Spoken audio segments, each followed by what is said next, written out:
میرے اندر درد کی ایک لہر تھی جو ختم نہیں ہو رہی تھی۔ میں زمین پر بیٹھ گئی اور رونے لگی۔ میرے آنسو رک نہیں رہے تھے۔ میرے ذہن میں بار بار یہی بات آ رہی تھی کہ اب میری زندگی کیسے گزرے گی۔ گھر کا سارا ماحول بدل گیا تھا۔ جو گھر کچھ دیر پہلے آوازوں سے بھرا ہوا تھا وہ اب ویران لگ رہا تھا۔ ہر کونا مجھے خالی محسوس ہو رہا تھا۔ میری بیٹی میرے ساتھ تھی مگر اس کے باپ کی کمی ہمیشہ کے لیے ہو چکی تھی۔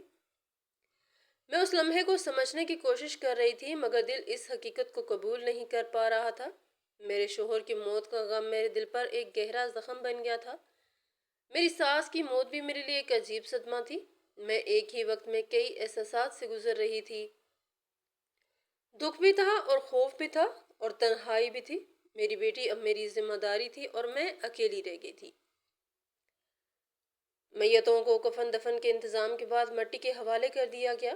سب لوگ آہستہ آہستہ واپس جا رہے تھے اور قبرستان میں ایک بھاری سی خاموشی رہ گئی تھی۔ وہ خاموشی میرے دل کے اندر اتر رہی تھی۔ ایسا لگ رہا تھا جیسے میری زندگی بھی اسی مٹی میں دفن ہو گئی ہو۔ لوگ میری مدد کر رہے تھے کیونکہ پورا خاندان جانتا تھا کہ میری ساس بڑی سخت مزاج عورت تھی اور میرا شوہر بھی بہت نرم دل انسان نہیں تھا۔ مگر ان سب لوگوں نے جتنا ہو سکا میرا ساتھ دیا۔ کفن دفن کے بعد میرے پاس تقریباً 10,000 روپے بچے تھے۔ میں نے ان پیسوں کو ہاتھ میں پکڑ کر دیر تک دیکھا۔ میرے ذہن میں صرف ایک ہی خیال تھا کہ کچھ دن گزار لوں گی اور پھر کوئی کام تلاش کروں گی۔ میرا گھر تھا مگر وہ گھر اب میرے لیے سہارا نہیں رہا تھا بلکہ ایک یاد بن چکا تھا۔ میں اپنی بیٹی کو دیکھتی تو مجھے ہمت آتی تھی مگر دل کے اندر خوف بھی بڑھتا جا رہا تھا۔ اسی دوران میرے شوہر کے چچا کا بیٹا میرے سامنے آ گیا۔ اس کے چہرے پر سختی تھی اور لہجے میں خود غرضی جھلک رہی تھی۔ اس نے سیدھا آ کر اس گھر پر اپنا حق جتانا شروع کر دیا جو صرف 2.25 مرلے کا تھا۔ وہ کہنے لگا کہ یہ گھر ہمارا ہے، تمہارا اس پر کوئی حق نہیں، تم بیوہ ہو، یہ لو 50,000 روپے اور یہاں سے نکل جاؤ۔ اس کی بات سن کر میرا دل جیسے رک سا گیا۔ مجھے اپنے کانوں پر یقین نہیں آ رہا تھا۔ میں نے اس گھر کو اپنے شوہر کی یاد کے ساتھ جوڑا ہوا تھا۔ وہی میری چھوٹی سی دنیا تھی۔ میں وہاں سے جانا نہیں چاہتی تھی مگر میں اکیلی تھی۔ میرے پاس کوئی سہارا نہیں تھا۔ میرے سامنے وہ لوگ بیٹھ گئے اور گھر پر قبضہ جمانے لگے۔ وہ بار بار یہی کہتے رہے کہ تمہیں یہاں رہنے کا حق نہیں۔ انہوں نے دوبارہ کہا کہ یہ 50,000 روپے لے لو اور فوراً نکل جاؤ۔ اگر ابھی نہیں نکلو گی تو بعد میں کچھ بھی نہیں ملے گا۔ میرے ہاتھ کانپ رہے تھے۔ میں سمجھ رہی تھی کہ اگر میں یہ پیسے لے لیتی ہوں تو کل کو یہ لوگ بھی یہ بھی کہہ سکتے ہیں کہ ہم نے تمہیں پورا حق دے دیا تھا۔ اس طرح میرا حق ہمیشہ کے لیے ختم ہو جاتا۔ مگر میرے پاس کوئی راستہ بھی نہیں تھا۔ میں نے خاموشی سے اپنا تھوڑا سا سامان ایک چھوٹے سے بیگ میں ڈالا۔ میری بیٹی میرے ساتھ تھی۔ میں نے وہ پیسے بھی اٹھائے مگر دل بہت بھاری تھا۔ جب میں دروازے سے باہر نکلی تو مجھے ایسا لگا جیسے میں اپنی پوری زندگی پیچھے چھوڑ کر جا رہی ہوں۔ وہ گھر جہاں میرے بچوں کے خواب تھے وہ اب کسی اور کے ہاتھ میں جا رہا تھا۔ میں سڑک پر آ گئی۔ دھوپ بہت تیز تھی، زمین جل رہی تھی اور ہوا بھی گرم تھی۔ میری حالت کمزور ہو رہی تھی۔ میں تھوڑی دور چل کر ایک درخت کے نیچے بیٹھ گئی۔ میری بیٹی میری گود میں تھی۔ میری پانی کی بوتل نکالی اور خود بھی پیا اور اپنی بیٹی کو بھی پلایا مگر دل کی پیاس ختم نہیں ہو رہی تھی۔ میں وہاں بیٹھی تھی کہ اچانک ایک گاڑی میرے قریب سے گزری۔ کچھ فاصلے پر جا کر وہ گاڑی رک گئی۔ میرے دل میں تھوڑی سی امید پیدا ہوئی مگر میں ڈری ہوئی بھی تھی۔ گاڑی کے دروازے سے ایک عورت باہر نکلی۔ وہ میری طرف دیکھ کر آہستہ آہستہ چلتے ہوئے میرے قریب آئی۔ اس نے مجھے غور سے دیکھا اور کہا کہ اس گرمی میں تم یہاں کیوں بیٹھی ہو؟ تمہاری بچی بھی تمہارے ساتھ ہے، کیا تمہارے پاس گھر نہیں ہے؟ اس کے لہجے میں حیرت بھی تھی اور نرمی بھی۔ میں نے اس کی طرف دیکھا اور آہستہ سے کہا کہ میرا کوئی گھر نہیں ہے، میرا کوئی بھی نہیں ہے، اب میرا گزارا سڑک پر ہی ہوگا۔ میری بات سن کر وہ عورت کچھ لمحے خاموش رہی۔ پھر اس نے پوچھا کہ کیا مطلب؟ تمہارے ساتھ کیا ہوا ہے؟ میں نے اسے مختصر انداز میں اپنی حالت بتائی۔ میری آواز ٹوٹ رہی تھی۔ وہ عورت خاموشی سے سنتی رہی۔ اس کے چہرے پر ہمدردی ظاہر ہو رہی تھی۔ پھر اس نے کہا کہ گاڑی میں بیٹھ جاؤ، میں تمہارے لیے کچھ کرتی ہوں۔ اس کی بات میں عجیب سی تسلی تھی۔ میں کچھ دیر ہچکچائی، مگر پھر میں نے اپنی بیٹی کو گود میں لیا اور گاڑی میں بیٹھ گئی۔ وہ عورت خود گاڑی چلا رہی تھی۔ راستے میں اس نے ہمارے لیے کھانا بھی لیا۔ ہم خاموشی سے سفر کرتے رہے۔ مجھے سمجھ نہیں آ رہا تھا کہ یہ سب کیا ہو رہا ہے۔ کچھ دیر بعد ہم ایک بڑے سے بنگلے کے سامنے پہنچ گئے۔ وہ جگہ بہت پرسکون تھی۔ مجھے ایسا لگا جیسے میں کسی اور ہی دنیا میں آ گئی ہوں۔ میرے دل میں امید کی ایک ہلکی سی کرن جاگی۔ مجھے لگا شاید اللہ نے میری مدد کے لیے کوئی راستہ کھول دیا ہے۔ ان کا گھر بہت بڑا تھا۔ اونچی دیواریں اور کشادہ دروازہ تھا۔ اندر داخل ہوتے ہی ایسا لگا جیسے میں کسی عام جگہ پر نہیں بلکہ کسی محفوظ دنیا میں آ گئی ہوں۔ ہر طرف صفائی اور ترتیب تھی۔ وہ مجھے سیدھا ایک کمرے میں لے گئی۔ کمرہ بھی سادہ مگر صاف ستھرا تھا۔ انہوں نے میرے لیے ایک جوڑا نکال کر دیا اور کہا کہ تم نہا دھو لو، بہت گرمی ہے۔ ان کی آواز میں نرمی تھی اور فکر بھی تھی۔ میں کچھ لمحے خاموش کھڑی رہی، پھر میں نے ان کی بات مان لی۔ میں نے اپنی بیٹی فاطمہ کو بھی ساتھ لیا اور اسے بھی نہلایا۔ اس کے ننھے سے چہرے پر سکون تھا، جیسے وہ بھی اس نئی جگہ پر خود کو محفوظ کر رہی ہو۔ نہانے اور کپڑے بدلنے کے بعد میری بیٹی تھک گئی تھی۔ اس نے بھی کھانا کھا لیا تھا اور پھر وہ آہستہ آہستہ سو گئی۔ اس کے سونے کے بعد کمرہ مکمل خاموش ہو گیا تھا۔ اس خاموشی میں ایک عجیب سا سکون تھا۔ میں پہلی بار کچھ دیر کے لیے بے فکری سے بیٹھ سکی تھی۔ تھوڑی دیر بعد وہ بی بی جی کمرے میں آئیں۔ وہ میرے قریب آ کر بیٹھ گئیں۔ ان کے ہاتھ میں چائے تھی جو ابھی ابھی بنوائی گئی تھی۔ انہوں نے میرے سامنے چائے رکھی اور نرمی سے کہا کہ اب بتاؤ کیا ہوا ہے تمہارے ساتھ۔ میں نے گہری سانس لی اور اپنی ساری کہانی انہیں بتا دی۔ ایک ایک بات میرے دل سے نکلتی گئی اور میں بولتی چلی گئی۔ میرے آنسو بھی ساتھ بہہ رہے تھے۔ وہ خاموشی سے سنتی رہی۔ ان کے چہرے پر افسوس تھا اور سنجیدگی بھی تھی۔ میری بات ختم ہونے کے بعد انہوں نے کہا کہ بہت برا ہوا ہے تمہارے ساتھ۔ پھر وہ کچھ لمحے خاموش رہیں اور بولیں کہ تمہارا شوہر اور ساس بھی اچھے نہیں تھے۔ دیکھو اللہ نے کیسا ان کا انصاف کیا۔ میں نے ان کی طرف دیکھا اور آہستہ سے کہا کہ پتہ نہیں بی بی جی، جیسا بھی تھا میرے سر کا سائیں تو تھا۔ ایک جگہ تو بیٹھی تھی، پناہ تو ملی ہوئی تھی، 2 وقت کی روٹی تو ملتی تھی۔ اب میں اکیلی ہو گئی ہوں۔ میری بات سن کر وہ کچھ لمحے خاموش رہیں۔ پھر ان کے لہجے میں سختی آ گئی۔ انہوں نے کہا کہ لعنت بھیجو ایسے سر کے سائیں پر جو دن رات تمہیں پریشان کرتا تھا۔ اللہ نے تمہارے لیے راستہ کھول دیا ہے۔ پھر انہوں نے اپنی بات جاری رکھی۔ انہوں نے کہا کہ میں بھی اکیلی رہتی ہوں۔ میرا شوہر مجھے چھوڑ کر چلا گیا تھا۔ یہ سب کچھ میرے بابا کا تھا جو اب میرے پاس ہے۔ میں نے اکیلے سنبھالا ہے۔ میں تمہارا خیال رکھوں گی، تم یہیں رہو گی۔ انہوں نے مجھے بتایا کہ تمہیں صرف کچن کا کام کرنا ہوگا، کھانا بنانا ہے، برتن دھونا ہے اور کچن کو صاف رکھنا ہے۔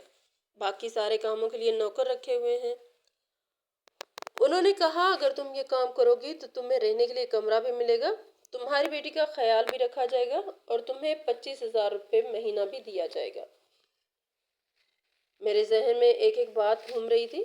کھانا بھی ان کی طرف سے، رہائش بھی ان کی طرف سے، کپڑا بھی ان کی طرف سے، تو پھر یہ 25,000 روپے میرے لیے مکمل بچت تھے۔ میری آنکھوں میں خوشی کے آنسو آ گئے۔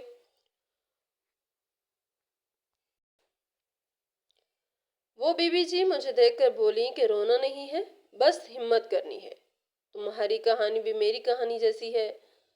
تمہارا شوہر دنیا سے چلا گیا اور میرا مجھے چھوڑ کر چلا گیا تھا۔ میری بھی تمہاری بیٹی کی عمر کی ایک بیٹی ہے۔ میں نے اس لمحے اللہ کا شکر ادا کیا۔ مجھے ایسا لگا جیسے میری زندگی میں ایک نیا دروازہ کھل گیا ہے، ایک ایسا دروازہ جہاں مجھے اور میری بیٹی کو سہارا مل سکتا تھا۔ دن گزرتے گئے اور وہ گھر میرا ٹھکانہ بن گیا۔ میں نے کچن کا کام سنبھال لیا۔ میں صبح سے رات تک اپنے کام میں مصروف رہتی تھی، مگر دل کو سکون تھا۔ میری فاطمہ بھی آہستہ آہستہ اس ماحول میں گھل مل گئی تھی۔ 2 سال گزر گئے۔ میری بیٹی فاطمہ 6 سال کی ہو گئی تھی اور بی بی جی کی بیٹی سائرہ بھی اسی عمر کی ہو گئی تھی۔ دونوں بچیاں ایک ساتھ کھیلتی تھیں۔ گھر میں ان کی ہنسی گونجتی رہتی تھی، مگر سائرہ اکثر بیمار رہتی تھی۔ اس کی طبیعت ٹھیک نہیں رہتی تھی۔ اکثر دنوں میں بی بی جی مجھے کہتی تھی کہ فاطمہ کو سائرہ سے دور رکھنا، وہ بیمار ہے، کہیں فاطمہ بھی بیمار نہ ہو جائے۔ میں حیران ہوتی تھی کہ ایک معصوم بچی ہے، 2 دن بھی ٹھیک نہیں گزرتے تھے اور تیسرے دن پھر بیمار ہو جاتی تھی۔ میں اس بات کو لے کر فکر مند رہتی تھی اور میرے دل میں سوال بھی اٹھتے تھے کہ آخر اس بچے کی حالت ایسی کیوں ہے۔ ایک دن بی بی جی نے مجھے اپنے پاس بلایا۔ وہ اس وقت اپنے کمرے میں اکیلی بیٹھی تھی۔ کمرے کی کھڑکی سے ہلکی روشنی اندر آ رہی تھی اور باہر کا ماحول کافی خاموش تھا۔ ان کے چہرے پر ایک عجیب سی سنجیدگی تھی، جیسے وہ کسی پرانی یاد کو اندر ہی اندر دوبارہ جھیل رہی ہوں۔ انہوں نے مجھے اپنے پاس بٹھایا اور کچھ دیر خاموش رہی۔ پھر آہستہ سے بولی کہ آج میں تمہیں اپنی زندگی کی کہانی بتاتی ہوں۔ میں نے ان کی طرف دیکھا اور خاموش ہو گئی۔ میرے دل میں بھی تجسس تھا اور ایک عجیب سا احساس بھی تھا۔ وہ بولنے لگی کہ میری شادی محبت کی شادی تھی۔ وہ لڑکا ہماری ہی کمپنی میں کام کرتا تھا۔ شروع میں سب کچھ بہت اچھا لگتا تھا۔ اس کی باتیں، اس کا انداز اور اس کی مسکراہٹ، سب مجھے اچھا لگتا تھا۔ میں اس سے محبت کرنے لگی تھی۔ وہ شکل صورت کا بھی کافی اچھا تھا، مگر اس کے پاس نہ گھر تھا، نہ کوئی جائیداد اور نہ کوئی مضبوط سہارا تھا۔ انہوں نے بتایا کہ میرے باپ نے مجھے بہت سمجھایا کہ اس لڑکے سے شادی نہ کرو۔ وہ کہتا تھے کہ یہ لڑکا تمہیں ایک دن ذلیل کرے گا، مگر میں نے اپنے باپ کی بات نہیں مانی۔ میں نے سب کچھ چھوڑ دیا۔ میں نے اپنا گھر بھی اس کے حوالے کر دیے۔ میں نے اپنا کاروبار بھی اسے سنبھالنے کے لیے دے دیا۔ مجھے لگتا تھا کہ محبت سب کچھ بدل دیتی ہے۔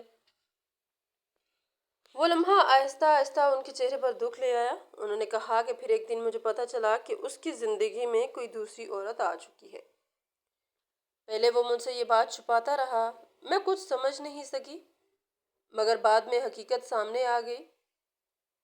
انہوں نے کہا کہ جب میں نے اس سے پوچھا تو اس نے بڑی بے دلی سے کہا کہ وہ مجھ سے بیزار ہو چکا ہے اور اسی لیے اس نے یہ سب کچھ کیا۔ میں حیران رہ گئی۔ میں نے سوچا کہ میں نے اس کی زندگی میں سب کچھ دیا تھا۔ میں نے اس کے لیے اپنا گھر چھوڑا، اپنا آرام چھوڑا، اپنا سب کچھ اس کے حوالے کیا۔ پھر میں اس کے لیے اتنی بے وقت کیسے ہو گئی؟ ان کے لہجے میں درد بڑھتا جا رہا تھا۔ انہوں نے کہا کہ پھر ہمارے درمیان لڑائی جھگڑے شروع ہو گئے۔ کوئی بھی عورت اس بات کو آسانی سے برداشت نہیں کر سکتی کہ اس کا شوہر کسی عورت کے ساتھ بھی تعلق رکھے۔ وہ اس عورت کو چھوڑنے کے لیے تیار نہیں تھا۔ انہوں نے بتایا کہ وہ مجھے کہتا تھا کہ تم میری بیوی ہو، بس مجھے میرے حال پر چھوڑ دو، مگر میں ایسا نہیں کر سکتی تھی۔ میں اسے چاہتی تھی۔ میں چاہتی تھی کہ یا تو وہ مجھے چھوڑ دے یا پھر اس عورت کو چھوڑ دے، مگر وہ فیصلہ نہیں کر رہا تھا۔ پھر ایک دن وہ مجھے چھوڑ کر چلا گیا۔ اس نے سب کچھ ختم کر دیا۔ وہ عورت بھی اس کے ساتھ ہی رہی۔ انہوں نے کہا کہ وہ عورت نہ کوئی خاص تھی، نہ خوبصورت، نہ اس کے پاس کچھ تھا، مگر پھر بھی وہ اسے لے گیا۔ میرے پاس سب کچھ ہونے کے باوجود بھی میں اکیلی رہ گئی۔ میں نے ان کی طرف دیکھا اور کہا کہ بی بی جی، آپ کے پاس تو سب کچھ ہے، پیسہ بھی ہے، گاڑیاں بھی ہیں اور بڑا گھر بھی ہے، پھر بھی آپ زندگی میں دکھ کیوں ہیں؟ وہ مسکرائیں، مگر وہ مسکراہٹ ادھوری تھی۔ انہوں نے کہا کہ تم غلط سمجھ رہی ہو، دولت خوشی نہیں دیتی۔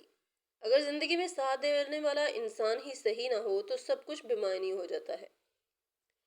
میں نے کہا کہ ہم دونوں کی قسمت خراب ہے۔ وہ فوراً بولیں کہ نہیں، قسمت خراب نہیں ہوتی، ہماری زندگی میں جو مرد ہوتا ہے وہ خراب ہوتا ہے۔ ہم عورتیں اگر چاہیں تو اپنی بیٹیوں کو بہتر بنا سکتی ہیں، ہم ان کی تربیت اچھی کر سکتے ہیں تاکہ وہ ہماری طرح درد نہ سہیں۔ میں نے ان کی بات سنی اور خاموش ہو گئی۔ ان کی آنکھوں میں پرانی یادوں کا درد تھا، مگر ساتھ ہی ایک مضبوطی بھی تھی۔ ایسا لگ رہا تھا جیسے انہوں نے بہت کچھ کھو کر بھی اپنے آپ کو سنبھال لیا ہو۔ اس کے بعد ہم دونوں کچھ دیر خاموش بیٹھے رہے۔ کمرے میں صرف گھڑی کی ٹک ٹک کی آواز آ رہی تھی۔ باہر درختوں کے پتے ہل رہے تھے اور ہوا ہلکی ہلکی چل رہی تھی۔ وہ لمحہ بہت گہرا تھا، جیسے زندگی کے کئی راز اس ایک کمرے میں سمٹ آئے ہوں۔ اسی طرح وقت گزرتا گیا۔ میں ان کی باتوں کو سوچتی رہی اور اپنی زندگی کو بھی دیکھتی رہی۔ مجھے احساس ہوتا جا رہا تھا کہ ہر انسان کے پیچھے ایک کہانی چھپی ہوتی ہے، جس میں درد بھی ہوتا ہے اور سبق بھی۔ سائرہ بیچاری آئے روز بیمار رہتی تھی۔ اس کا چہرہ ہر وقت پیلا سا رہتا تھا، کبھی بخار، کبھی کمزوری، اور کبھی اس کی طبیعت اچانک بگڑ جاتی تھی۔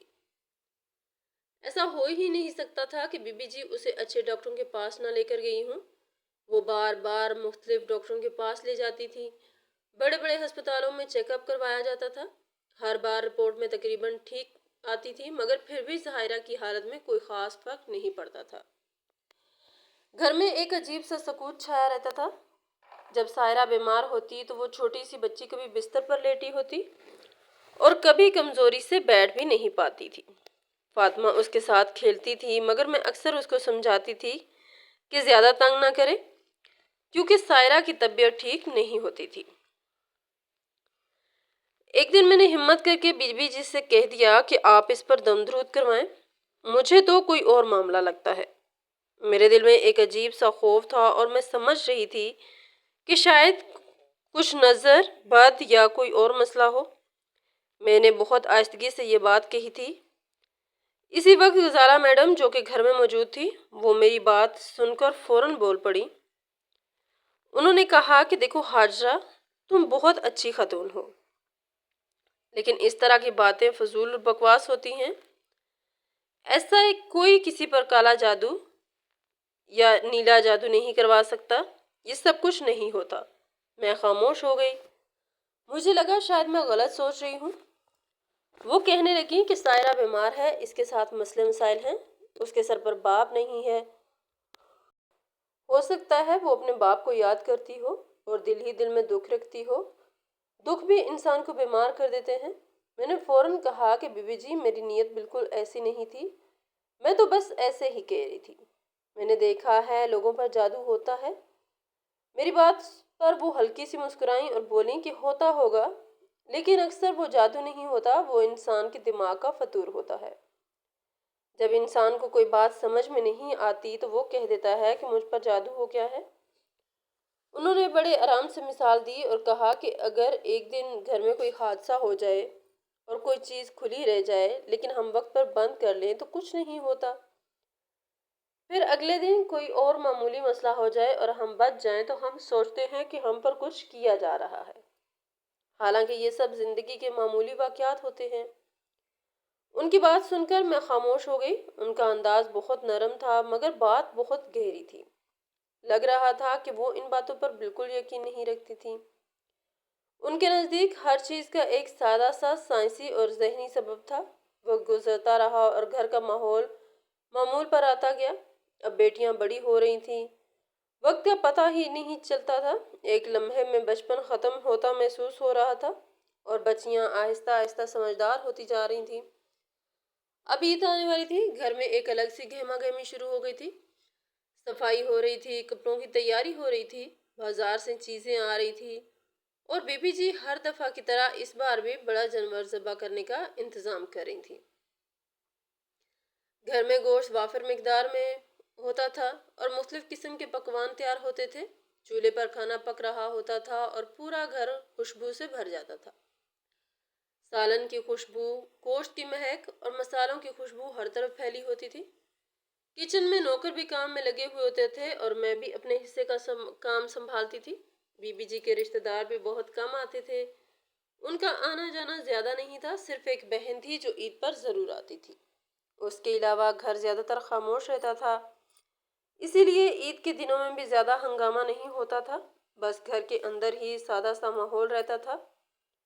اسی طرح دن گزرتے رہے اور زندگی آہستہ آہستہ اپنے معمول کے ساتھ چلتی رہی، لیکن ہمیں کیا پتہ تھا کہ اس دفعہ عید پر اتنا بڑا نقصان ہو جائے گا۔ گھر میں جو عید کی تیاری چل رہی تھی وہ اچانک ایک ایسے دکھ میں بدل گئی جس کا اندازہ کسی کو نہیں تھا۔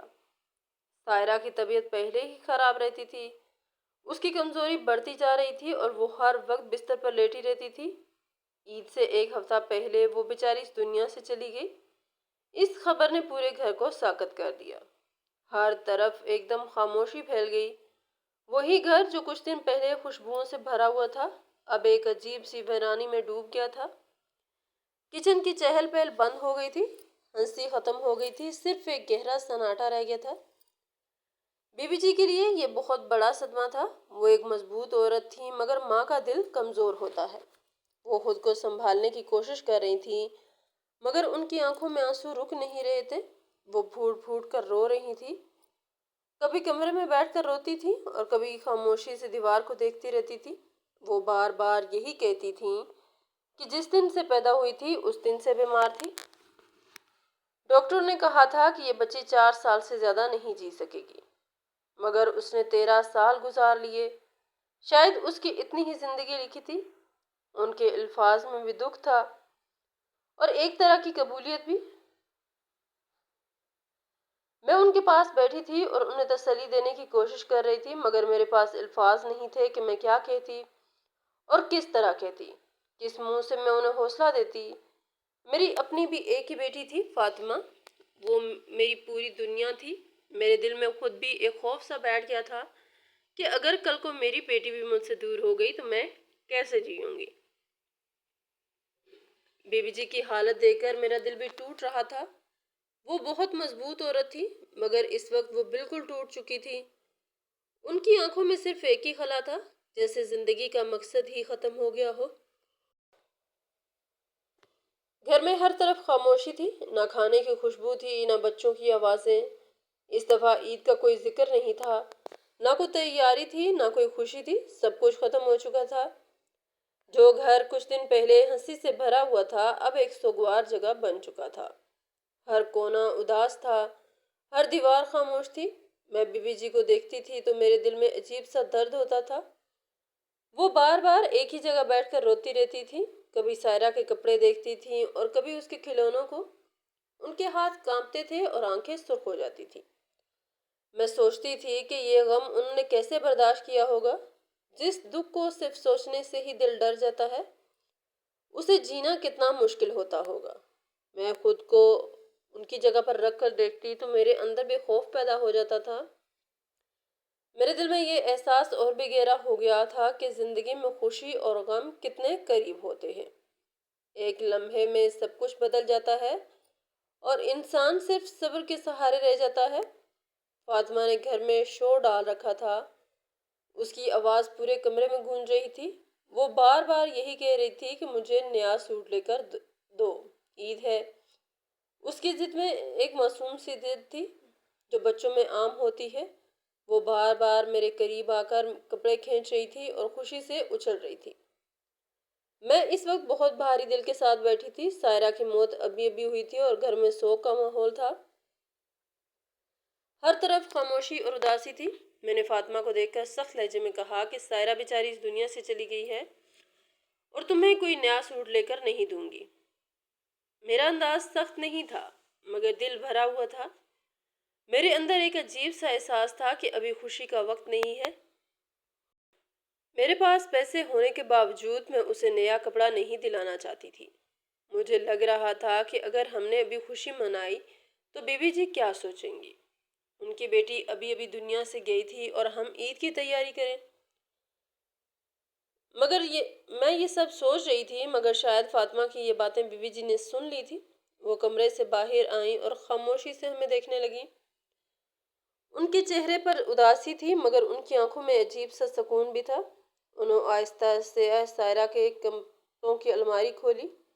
وہ کپڑے بہت خوبصورت تھے، مہنگے کپڑے تھے، کوئی 15,000 کا، کوئی 20,000 کا اور کچھ 30,000 روپے تک کے جوڑے تھے۔ ہر جوڑا بہت خوبصورتی سے سجا ہوا تھا۔ ان کپڑوں کو دیکھ کر بی بی جی کچھ دیر خاموش کھڑی رہیں، جیسے اپنی بیٹی کو یاد کر رہی ہوں۔ پھر انہوں نے 2 خوبصورت جوڑے نکالے اور فاطمہ کے سامنے رکھ دیے۔ انہوں نے نرمی سے کہا کہ یہ پہن لو، یہ میری بیٹی کے کپڑے ہیں، تم پہنو گی تو مجھے خوشی ہوگی۔ فاطمہ کی آنکھوں میں فوراً چمک آ گئی۔ وہ خوشی سے اچھل پڑی۔ اس نے کپڑوں کو ہاتھ میں لیا اور دیکھنے لگی جیسے اس کے لیے سب سے بڑی عید آ گئی ہو۔ میں نے فوراً بی بی جی سے کہا کہ مجھے معاف کر دیں، یہ بلا وجہ ایسی باتیں کر رہی تھی، میں اسے سمجھا دوں گی، یہ کپڑے یہ نہیں پہنے گی۔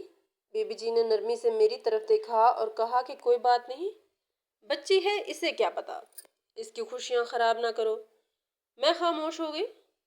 میں نے فاطمہ کو الگ لے جا کر سمجھایا کہ بیٹا ایسا نہیں کرتے، مگر وہ اپنی عمر کے حساب سے معصوم تھی۔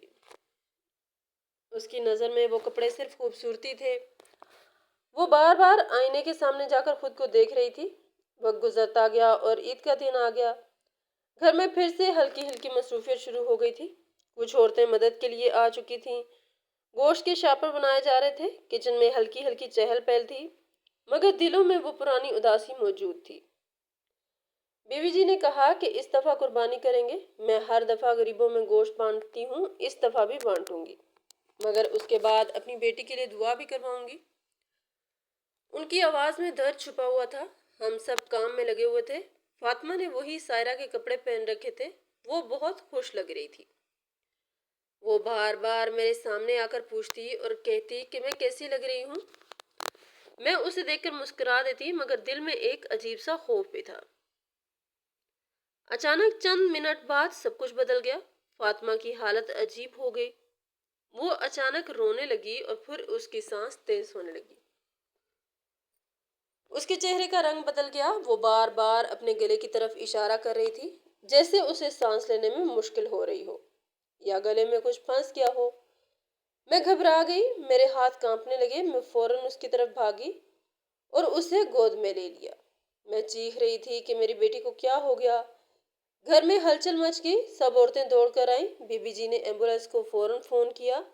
ان کا ہاتھ بھی کانپ رہا تھا، مگر وہ خود کو سنبھالنے کی کوشش کر رہی تھیں۔ گھر کا پورا ماحول ایک دم بدل گیا تھا۔ خوشی کا دن ایک خوفناک لمحے میں بدل گیا تھا۔ اسی دوران جو عورتیں مدد کے لیے آئی تھیں، ان میں سے ایک بزرگ عورت نے کہا کہ یہ لڑکی تو کسی جادو کے اثر میں لگتی ہے۔ اس کے کپڑوں پر کچھ کیا گیا ہے۔ یہی کپڑے بی بی جی کی بیٹی پہنتی تھی اور وہ بھی اس دنیا سے چلی گئی۔ اب یہ بھی خطرے میں ہے۔ یہ بات سن کر میرا دل بیٹھ گیا۔ میرے جسم میں کپ کپی دوڑ گئی۔ میں نے فاطمہ کو زور سے پکڑ لیا اور بار بار اس کا نام لینے لگی۔ میری آنکھوں کے سامنے اندھیرا سا چھا رہا تھا۔ فاطمہ کو فوراً اسپتال لے جایا گیا۔ راستے میں اس کی حالت بہت خراب تھی۔ وہ بار بار سانس لینے کی کوشش کر رہی تھی۔ میں اس کا ہاتھ پکڑے ہوئے تھی اور رو رہی تھی۔ میرے دل میں صرف ایک ہی دعا تھی کہ میری بیٹی بچ جائے۔ ہسپتال پہنچ کر ڈاکٹروں نے فوراً علاج شروع کیا۔ کچھ دیر بعد اس کی حالت تھوڑی بہتر ہوئی۔ میری جان میں جان آئی۔ میں نے فوراً اس کے کپڑے بدلوا دیے۔ وہ کپڑے میرے لیے اب خوف کی علامت بن چکے تھے۔ میں باہر آئی تو بی بی جی ایک کونے میں خاموش بیٹھی تھی۔ ان کی آنکھوں زمین پر تھیں اور چہرہ زرد تھا۔ میں نے آ کر کہا کہ سب ٹھیک ہے، فاطمہ بہتر ہے، مگر وہ گہری سوچ میں ڈوبی ہوئی تھی۔ انہوں نے آہستہ سے کہا کہ اس عورت کی بات میرے دل کو لگ گئی ہے۔ یہی کپڑے فاطمہ نے پہنے تھے اور اسی وقت اس کی حالت خراب ہو گئی تھی۔ کہیں یہ سب سچ تو نہیں؟ کہیں میری بیٹی پر کسی نے کچھ کیا تو نہیں؟ ان کے الفاظ سن کر ایک لمحے کے لیے سب کچھ رک گیا تھا۔ ہوا بھی جیسے تھم گئی ہو۔ میرے دل میں خوف اور الجھن دونوں ایک ساتھ بیٹھ گئے تھے۔ فاطمہ کی حالت اب پہلے سے بہتر تھی، مگر وہ دن ہمارے دل سے کبھی نہیں نکلا تھا۔ ہسپتال سے واپس آنے کے بعد بھی میرے اندر ایک خوف بیٹھ گیا تھا۔ میں بار بار اس کپڑے کو یاد کرتی تھی اور سوچتی تھی کہ اچانک ایسا کیوں ہوا۔ بی بی جی بھی خاموش رہتی تھی، مگر ان کی خاموشی میں بھی ایک پریشانی چھپی ہوئی تھی۔ کچھ دن بعد بی بی جی نے کہا کہ ہم ایک پیر بابا کے پاس چلتے ہیں۔ وہ بہت پہنچے ہوئے انسان ہیں۔ وہ لوگوں سے پیسے نہیں لیتے، بس جو دل کرے دے دیتے ہیں۔ ان کی باتوں میں سکون تھا اور لوگ ان کی بہت عزت کرتے تھے۔ میں نے پہلے کبھی ایسے کسی کے پاس جانے کا نہیں سوچتا تھا، مگر اس وقت حالات ہی ایسے تھے کہ ہم کسی نہ کسی کا سہارا چاہتے تھے۔ ہم فاطمہ کو ساتھ لے کر وہاں گئے۔ راستہ لمبا تھا اور گاڑی خاموش تھی۔ بی بی جی کھڑکی سے باہر دیکھ رہی تھی اور میں فاطمہ کو گود میں لیے بیٹھی تھی۔ فاطمہ کافی بہتر تھی، مگر پھر بھی اس کے چہرے پر نظر رکھے ہوئے تھی۔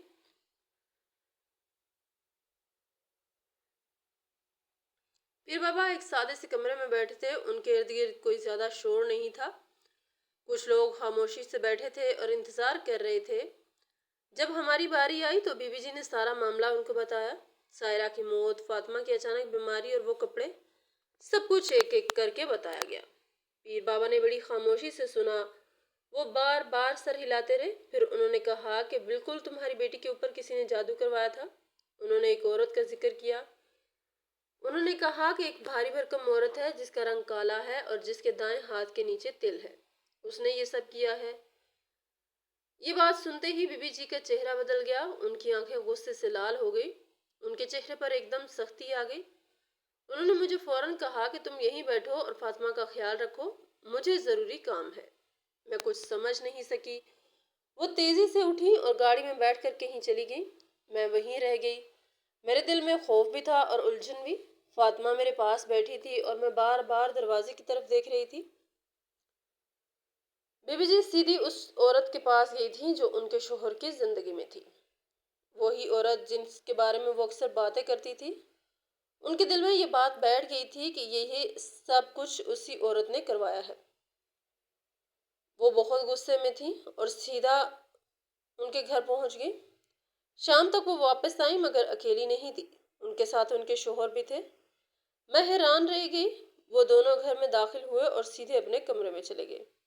ان کے چہرے پر ایک عجیب سا سکون تھا مگر آنکھوں میں تھکن تھی۔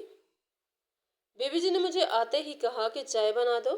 ان کی آواز میں پہلی جیسی سختی نہیں تھی، وہ تھوڑی نرم لگ رہی تھی مگر اندر سے بہت بھاری تھی۔ میں خاموشی سے کچن میں چلی گئی اور چائے بنانے لگی۔ رات دیر تک گھر میں خاموشی رہی، صرف کپوں کی آواز اور ہلکی ہلکی سرگوشیاں سنائی دیتی تھی۔ میں سمجھ نہیں پا رہی تھی کہ وہاں کیا ہوا تھا مگر ایک بات صاف تھی کہ کچھ بہت بڑا معاملہ ہوا تھا۔ اگلی صبح میں نے ہمت کر کے بی بی جی سے پوچھا کہ کیا ہوا تھا۔ وہ کچھ دیر خاموش رہیں اور پھر آہستہ سے بولیں کہ میں اس عورت کے پاس گئی تھی۔ میں نے اس سے پوچھا تھا کہ اس نے میری بیٹی کے ساتھ ایسا کیوں کیا تھا۔ پھر انہوں نے بتایا کہ جب وہ وہاں پہنچے تو وہ عورت اس دنیا میں نہیں رہی تھی، وہ جا چکی تھی، اس کا انجام ہو چکا تھا، شاید وہ سیڑھیوں سے گر گئی تھی۔ ان کے شوہر نے بتایا کہ اس کا پاؤں پھسل گیا تھا۔ بی بی جی کچھ دیر خاموش رہیں اور پھر بولی، میرے شوہر نے مجھے معافی مانگی، وہ میرے ساتھ واپس آ گیا ہے، میں اسے اپنے ساتھ لے آئی ہوں۔ میرا شوہر تو واپس مل گیا مگر میری بیٹی چلی گئی۔ یہ بات کہتے ہوئے ان کی آواز بھاری ہو گئی، ان کی آنکھوں میں آنسو تھے مگر وہ خود کو مضبوط رکھنے کی کوشش کر رہے تھے۔ پھر انہوں نے میری طرف دیکھا کہ اب تمہاری بیٹی میری بیٹی ہے۔ میں خاموش ہو گئی۔ میرے پاس کچھ بھی کہنے کے لیے نہیں تھا۔ میرے دل میں عجیب سا احساس تھا، خوشی بھی تھی اور اداسی بھی۔ میں نے صرف سر جھکا لیا۔ اس کے بعد سے بی بی جی نے فاطمہ کا بہت خیال رکھنا شروع کر دیا۔ وہ اسے اچھے اسکول میں بھیجتی تھی، اس کی ہر ضرورت پوری کرتی تھی، کپڑوں سے لے کر کتابوں تک سب کچھ بہترین ہوتا تھا۔ فاطمہ آہستہ آہستہ بڑی ہونے لگی، گھر کا ماحول بھی بدل گیا تھا۔ پہلے جو گھر اداسی سے بھرا ہوتا تھا اب اس میں ایک ہلکی سی زندگی واپس آ گئی تھی۔ فاطمہ کی ہنسی پھر سے سنائی دینے لگی مگر بی بی جی کے دل میں سائرہ کی یاد ہمیشہ رہتی تھی۔ وہ اکثر خاموش ہو کر کسی کونے میں بیٹھ جاتی اور کہیں کھو سی جاتی تھی۔ سال گزرتے گئے، فاطمہ بڑی ہو گئی، اس نے تعلیم حاصل کی اور ایک اچھے گھر میں اس کی شادی ہو گئی۔ بی بی جی نے اس کی شادی بہت اچھے طریقے سے کی، پورے گھر میں خوشی کا ماحول تھا مگر ان کی آنکھوں میں ایک ہلکی سی نمی تھی۔ فاطمہ اپنے گھر چلی گئی، بی بی جی اکیلی رہ گئی مگر ان کے شوہر اب ان کے ساتھ تھے اور ان کا رویہ بھی بدل گیا تھا۔ وہ اب ان کا خیال رکھتے تھے، ان کے درمیان جو دوریاں تھیں وہ وقت کے ساتھ کم ہو گئی تھی۔ کبھی کبھی بی بی جی اپنی بیٹی سائرہ کو یاد کرتی تھی، وہ اس کے کپڑے دیکھتی اور خاموش ہو جاتی۔ ان کے چہرے پر ایک اداس سی مسکراہٹ آ جاتی تھی، جیسے وہ ماضی کو دل میں سنبھالے ہوئے ہوں۔ میں بھی اپنی اس زندگی میں مصروف ہو گئی تھی مگر وہ دن اور وہ کہانی میرے دل سے کبھی نہیں نکلی۔ مجھے ہمیشہ یہ احساس رہا کہ زندگی میں خوشی اور غم ساتھ ساتھ چلتے ہیں اور انسان صرف وقت کے ساتھ جینا سیکھتا ہے۔ زندگی میں ہر انسان کے ساتھ مختلف انداز میں چلتا ہے، کسی کے حصے میں خوشیاں آ جاتی ہیں تو کسی کے حصے میں دکھ دیے جاتے ہیں، کسی کی زندگی اچانک ختم ہو جاتی ہے اور کسی کی زندگی نئے راستے پر چل پڑتی ہے۔ یہ سب دیکھ کر ایک ہی بات سمجھ آتی ہے کہ وقت کبھی ایک جیسا نہیں رہتا۔ اس پوری کہانی میں بھی یہی سب کچھ ہوا، کسی کے ساتھ بہت برا ہوا اور کسی کو زندگی نے دوسرا موقع دے دیا۔ سائرہ جیسی معصوم بچی جو بیماری کے ساتھ پیدا ہوئی تھی وہ اس دنیا سے چلی گئی۔ اس کا جانا ایک ایسا دکھ تھا جسے الفاظ میں بیان کرنا مشکل ہے۔ ایک ماں کے لیے اس کا صدمہ سب سے بڑا ہوتا ہے۔ بی بی جی نے بھی بہت کچھ دیکھا تھا۔ ان کی زندگی میں رشتوں کا درد بھی تھا اور محبت کا دھوکہ بھی، مگر وقت نے ان کو ایک موقع دیا کہ وہ اپنی زندگی کو دوبارہ سنبھال سکے۔ فاطمہ ان کی زندگی میں روشنی بن کر آئی اور انہوں نے اس کی پرورش میں اپنی پوری توجہ لگا دی۔ فاطمہ کے ساتھ بھی قسمت نے اچھا سلوک کیا۔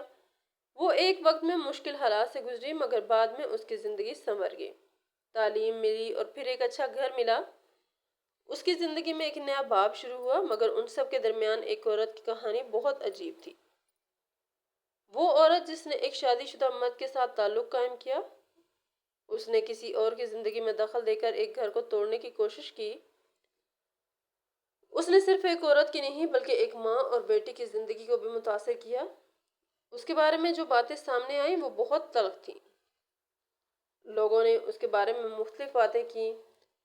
کسی نے اسے غلط کہا اور کسی نے اسے اپنی قسمت کا نتیجہ قرار دیا، مگر حقیقت یہ تھی کہ اس کے فیصلوں نے کئی زندگیوں پر اثر ڈالا۔ پھر وقت گزرا اور اس عورت کا انجام بھی سامنے آ گیا۔ یہ زندگی کا ایک ایسا پہلو ہے جو اکثر لوگ دیکھتے ہیں کہ جو ہم کرتے ہیں وہ کسی نہ کسی شکل میں ہمارے سامنے ضرور آتا ہے۔ اچھا ہو یا برا، اس کا اثر کہیں نہ کہیں ضرور پڑتا ہے۔ یہ معاشرہ ایسا ہے جہاں ہر انسان اپنی زندگی خود جیتا ہے، مگر اس کے فیصلے دوسروں کی زندگیوں کو بھی چھو لیتے ہیں۔ کچھ لوگ اپنی غلطیوں سے سیکھ لیتے ہیں اور کچھ اپنے انجام تک پہنچ جاتے ہیں۔ اس کہانی کا سب سے بڑا سبق یہی ہے کہ رشتے بہت قیمتی ہوتے ہیں، ان کی قدر کرنی چاہیے۔ کسی دوسرے کی زندگی میں زہر گھولنا آخرکار انسان کو خود ہی تکلیف دیتا ہے، اور زندگی میں اصل سکون صرف صبر میں ہے۔